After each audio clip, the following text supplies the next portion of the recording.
Ushobora gukoresha interinete y'ubuntu kuri simukadi iyo ari yo yose mu Rwanda, reka tudatinze duhite tureba uko wayikoresha. Icya mbere ukora ujya kuri Play Store,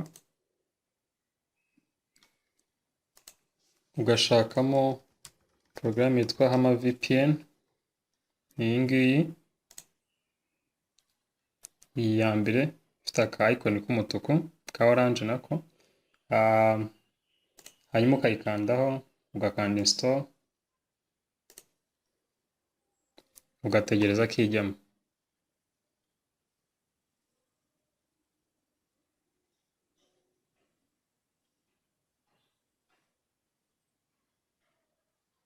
Hanyuma iyo imaze kujyamo, ukanda open, ukayifungura.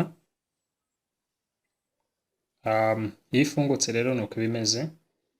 Hano hambere handitse free user ID uharekera uko hameze, n'aha ha kabiri ukaharekera uko hameze, hanyuma aha ha gatatu bitewe na simukadi ukoresha ukahindura server. Kuri iyo ukoresha simukadi ya MTN uhitamo server 50, turebe 50,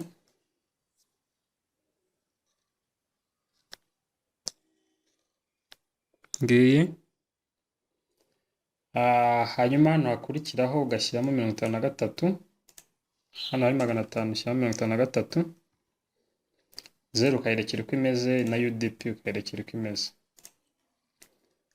Ariko iyo ari nka Airtel cyangwa Tigo, Airtel na Tigo zikoresha server imwe ariyo ya 62.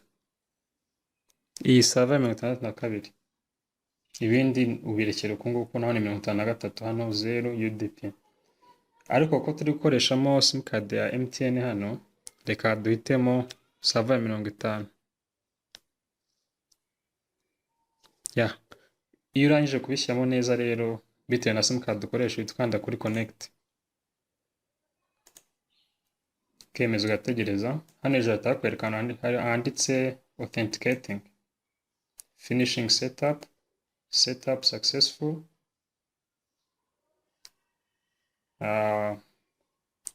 Yandikaho connected. Iyo igarutse hano uhita ubona ko iri connected. Hano hatangira kwibara imibare, ikakwereka amabundles uri gukoresha, data uri gukoresha. Ubu ngubu internet iba yagezemo iyo haje screen y'umukara.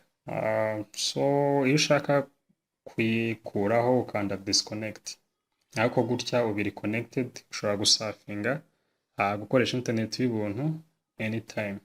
Kandi akarusho ni uko internet ushobora no kuyisharinga ku bandi bantu, cyangwa se ukayisharinga kuri mashine yawe ukajya uyikoresha no kuri mashine usharinze ivuye kuri telefone yawe.